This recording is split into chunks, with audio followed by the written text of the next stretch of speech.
Hello बच्चों, स्वागत है आप सभी का अपने YouTube चैनल फिट्स पर। तो आज 10th CBSE की लेक्चर सीरीज़ को फर्दर कंटिन्यू करते हुए हमने लास्ट वीडियो में देखा था some terms related to spherical mirrors. वहाँ पर हमने कुछ टर्म्स के बारे में डिटेल में डिस्कशन किया था।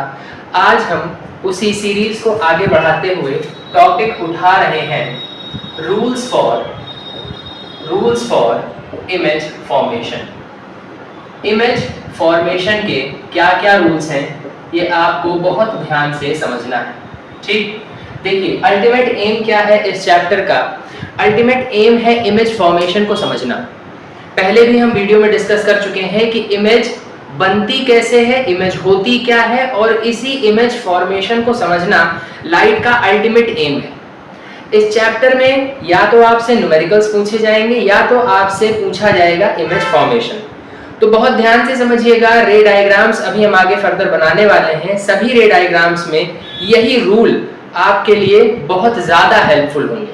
ठीक, तो कुछ रूल्स हैं इमेज फॉर्मेशन के। बेसिक से रूल्स है। रूल नंबर 1, सबसे पहला रूल क्या कहता है, अगर कभी भी लाइट रे प्रिंसिपल एक्सिस के पैरेलल आ रही है, ये कौन सा मिरर है सभी को पता होना चाहिए, कॉनकेव मिरर। यहाँ पर हमने बनाई प्रिंसिपल एक्सिस, ये बन गया पोल, ये बन गया फोकस, और यहाँ कहीं होगा सेंटर ऑफ कर्वेचर। टर्म्स सारे सभी प्यारे बच्चों को याद होने चाहिए।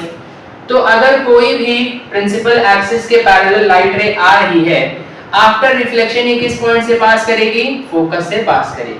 पहला रूल बिल्कुल बेसिक। इसके बाद यही चीज अगर हम एक कॉन्वेक्स मिरर पर बना के देखें तो कॉन्वेक्स मिरर में क्या होगा, कॉन्वेक्स मिरर में भी प्रिंसिपल एक्सिस कुछ इस तरीके से बनेगी। यहाँ कहीं पोल होगा, यहाँ कहीं फोकस होगा, और आगे कहीं सेंटर ऑफ कर्वेचर होगा। तो अगर एक लाइट रे आई बिल्कुल पैरेलल, एक लाइट रे आई बिल्कुल पैरेलल, क्योंकि ये एक डाइवर्जिंग मिरर है, ये लाइट को डाइवर्ज करने का काम करेगा, और फाइनली ये हमें वर्चुअली पास होते हुए दिखाई देगी। कहां से, फोकस से।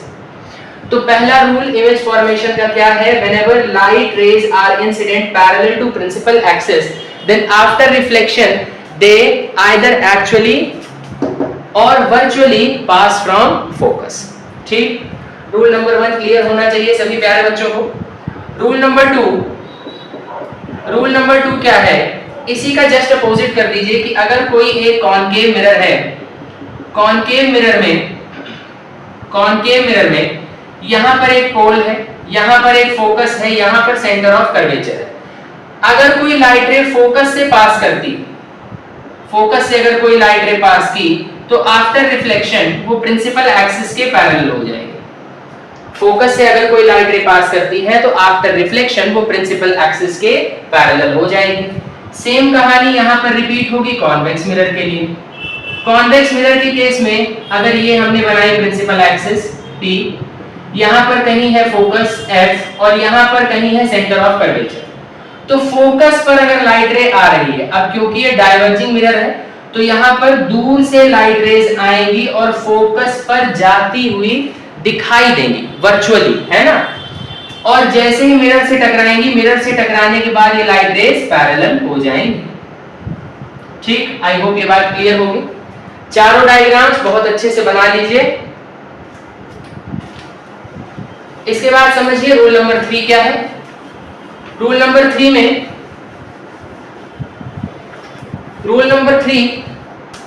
अगर कभी कोई भी लाइट रे सेंटर ऑफ कर्वेचर से पास कर रही है, कौन सा मिरर बनाया ये, कॉनकेव मिरर। इस लाइन का नाम प्रिंसिपल एक्सिस, इस पॉइंट का नाम पोल, इस पॉइंट का नाम फोकस, इस पॉइंट का नाम सेंटर ऑफ कर्वेचर। अगर कभी भी कोई लाइट रे सेंटर ऑफ कर्वेचर से पास कर रही है तो वो जैसे गई वैसे ही वापस आ जाएगी विदाउट एनी डेविएशन। जो बच्चे इसका रीजन जानना चाहे, रीजन इसका बहुत सिंपल है। अगर हम इस मिरर को एक स्फीयर या सर्कल के तौर पे कंप्लीट करें, उसका सेंटर ही होगा सेंटर ऑफ कर्वेचर, और सेंटर से अगर आप कोई भी लाइन बनाते हो सर्कल के सर्कमफेरेंस पर तो वो टेंजेंट के साथ 90 डिग्री का एंगल बनाती है। सर्कल्स चैप्टर में ये थ्योरम आप लोगों ने पढ़ रखी होगी। यहाँ पर अगर हम एक नॉर्मल ड्रॉ करें तो जाहिर सी बात है नॉर्मल इस रे के साथ कोइंसाइड कर जाएगी, और अगर नॉर्मल रे के साथ कोइंसाइड कर जाएगी तो दैट मींस यहाँ एंगल ऑफ इंसिडेंस बेटा कितना बन रहा है, 0 डिग्री का। एंगल ऑफ इंसिडेंस अगर 0 डिग्री है तो एंगल ऑफ रिफ्लेक्शन भी बेटा कितना होगा? 0 डिग्री होगा।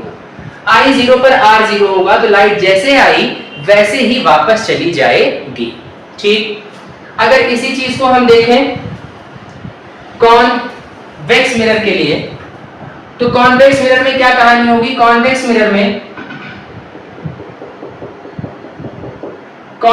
में यहां कहीं है पोल, यहां कहीं है फोकस, यहां कहीं है सेंटर ऑफ कर्वेचर। तो लाइट अगर सेंटर ऑफ कर्वेचर पे आती हुई दिखी वर्चुअली, तो ये जैसे आई थी वैसे ही वापस चली जाएगी।